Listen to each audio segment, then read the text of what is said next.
చర్చ పెడితే నేను ఆ సందర్భంలో కూడా మీరు ఎటువంటి విచారణకు ఆదేశించుకున్నా అభ్యంతరం లేదని స్వాగతించినాం. మేము ఛాలెంజ్ చేసినాం.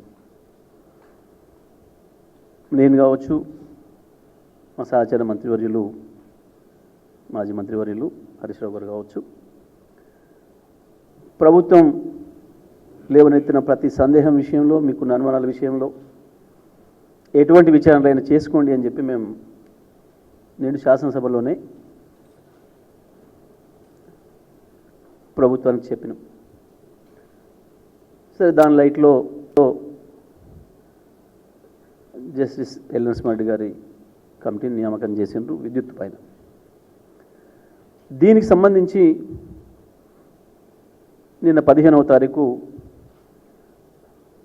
మా నాయకులు, బీఆర్ఎస్ పార్టీ అధ్యక్షులు, మాజీ ముఖ్యమంత్రి వర్యులు తెలంగాణ కేసీఆర్ గారు నిన్న వారి సందేహాలకు స్పష్టమైన సమాధానాలు ఇస్తూ, అదే సందర్భంలో కమిషన్ యొక్క పాత్ర పైన, వారు చేసిన చర్య పైన, వారు చేసింది పొరపాటని, అది చేయకూడని పని అని, గత కమిషన్లు ఎప్పుడు కూడా ఇటువంటి పని చేయలేదనే విషయాన్ని చెప్తూ, మీకు ముందే ఈ కమిషన్కి ఏదో వేరే ఉద్దేశాలు ఉన్నట్టు కనబడుతుంది, వాదనలు వినక ముందే తీర్పునిచ్చే పద్ధతుల్లో, అంటే ముందే ఒక నిర్ణయానికి వచ్చి ఉన్న పద్ధతుల్లో మీ మాటలు ఉన్నాయి.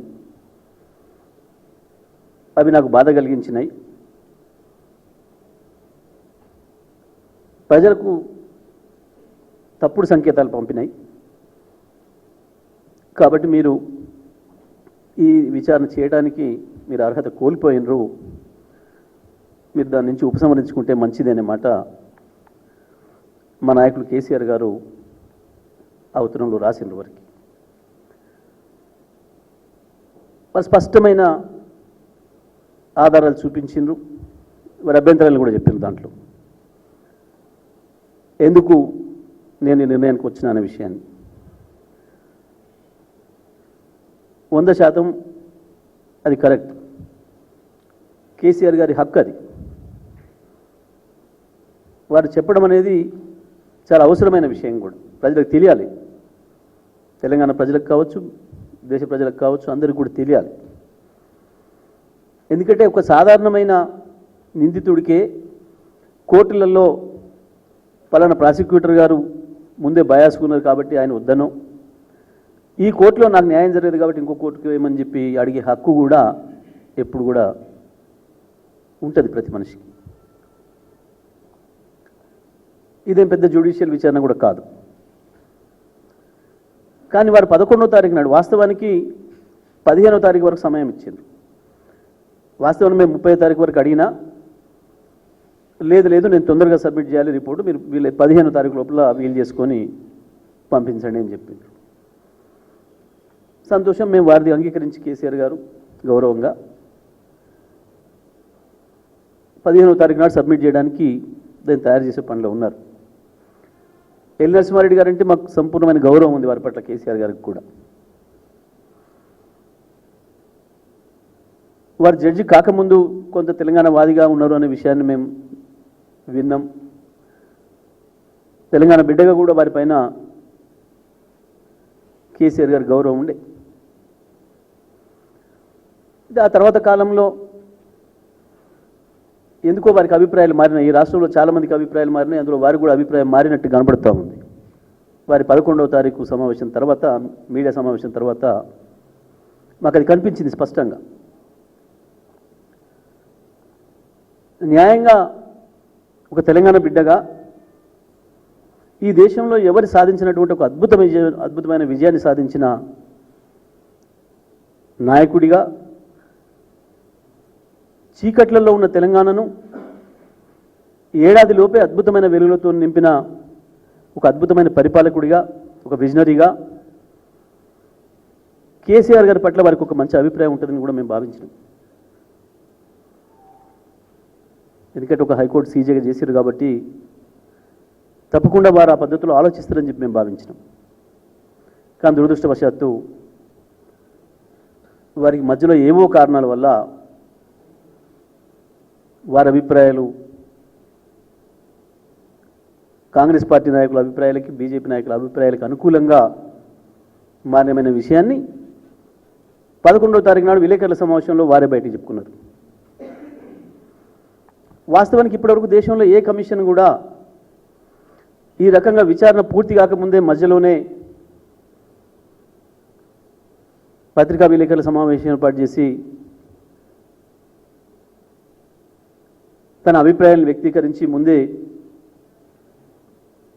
జడ్జిమెంట్నే చెప్పిన పద్ధతుల్లో ప్రజల్లో తప్పుడు సంకేతాలు పోయే పద్ధతుల్లో ఇట్లా మాట్లాడిన సందర్భం లేదు.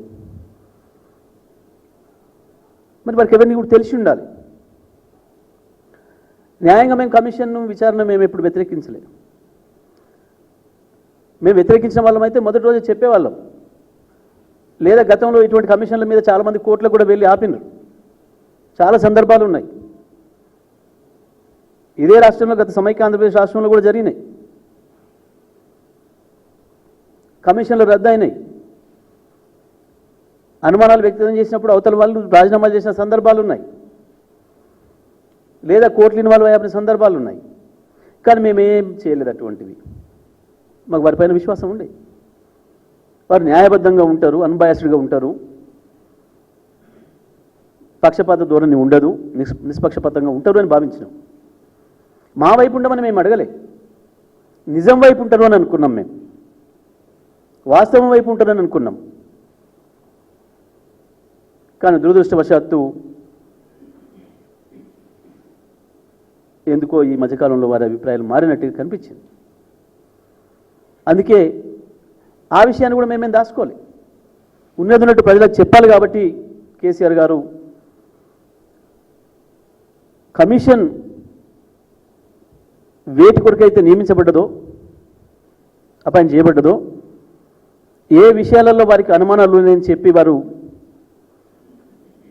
వారికి ఏం బాధ్యత ఇచ్చిండ్రో అవి ఏంటివో మాకు పంపించారు. కాబట్టి ఆ విషయాలన్నింటినీ కూడా వారి సందేహాలను నివృత్తి చేస్తూ వారికి సమాధానాలు ఇస్తూనే వారు చేసిన పని సరైంది కాదు, మీకు ఆల్రెడీ కేసీఆర్ గారి పైన ఒక అభిప్రాయం ఉంది కాబట్టి దయచేసి మీరే ఒప్పుకోవాల్సింది కాకుండా ఇది అనే విషయాన్ని కూడా వారికి చెప్తూ అందులో న్యాయపరమైన విషయాన్ని కూడా ఉటంకిస్తూ వాస్తవానికి ఈఆర్సీలు అనేవి స్వతంత్ర కమిషన్లు, చట్టబద్ధమైన రాజ్యాంగబద్ధమైన క్వాజీ జ్యుడిషియల్ అధికారాలు ఉన్నాయి. ఒక కోర్టు ఇచ్చిన తీర్పు పైన ప్రభుత్వాలకి విచారణ చేసే హక్కు ఉండదు ఎప్పుడు కూడా. ఈవెన్ ఒక మేజిస్ట్రేట్ కోర్టు ఇచ్చినా సరే, ఒక మేజిస్ట్రేట్ కోర్టు ఇచ్చిన తీర్పునైనా ఆ పార్టీస్కి అభ్యంతరం ఉంటే పైకోర్టుకు వెళ్ళాలి. ఇది ఎక్కడైనా ఉన్నది, దేశవ్యాప్తంగా ప్రపంచవ్యాప్తంగా. కోర్టుల యొక్క తీర్పుల పైన ఎగ్జిక్యూటివ్ బాడీస్కి ఎప్పుడు కూడా అధికారం ఉండదు విచారణ చేయడానికి. ఇది ఇంత చిన్న విషయం, సహజ న్యాయ సూత్రం ఇది. మరి వాస్తవానికి హైకోర్టు జడ్జిగా, సీజేగా, వీరికి రిటైర్డ్ సీజేగా వీరికి అది తెలిసి ఉండాలి. న్యాయంగా అప్పుడే వీరు ప్రభుత్వానికి చెప్పి ఉండాలి. ప్రభుత్వంలో ఉన్న పెద్దలకు తెలిసి ఉండకపోవచ్చు, చెప్పి ఉండాలి. అది మీరు పెట్టిన దాంట్లో ఈఆర్సీల పాత్ర ఉంది, ఈఆర్సీలు తీర్పిచ్చినాయి, ఈ పలానా విషయాల్లో మనం విచారణ చేయడానికి లేదు మనకు హక్కు, ఇవి తీసేయండి అని అడిగి ఉండాలి. మీరు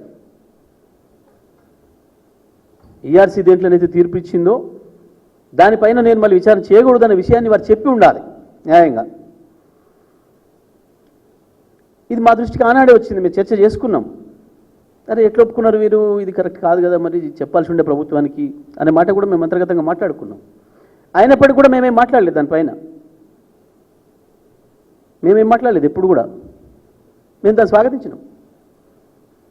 వారి విజ్ఞతకు వదిలేసినాం, వారే ఆలోచించుకోవాలి, వారు చెప్పాల్సి ఉండే అని అనుకున్నాం. కానీ 15వ తారీఖు వరకు సమయం ఇచ్చి, ఒకవేళ 15వ తారీఖు వరకు కూడా కేసీఆర్ గారు వారికి ఉత్తరం రాయకపోయినా ఇంకా మార్గాలు ఉంటాయి కేసీఆర్ గారి నుంచి తీసుకోవడానికి మీరు. కానీ అదంతా వదిలేసి 11వ తారీఖు నాడే వీరు పత్రికా సమావేశం నిర్వహించి వారి అభిప్రాయాలను చెప్పేసి మొత్తం అప్పుడేదో జరిగిపోయింది, నిజంగానే నష్టం జరిగింది ఈ రాష్ట్రానికి, ఇక లెక్కలేయడమే మిగిలింది అనే పద్ధతిలో వారు మాట్లాడారంటే ఓహో వీరికి స్పష్టంగా ఒక అభిప్రాయం ఉంది, ఏదో ఒక వ్యతిరేక అభిప్రాయం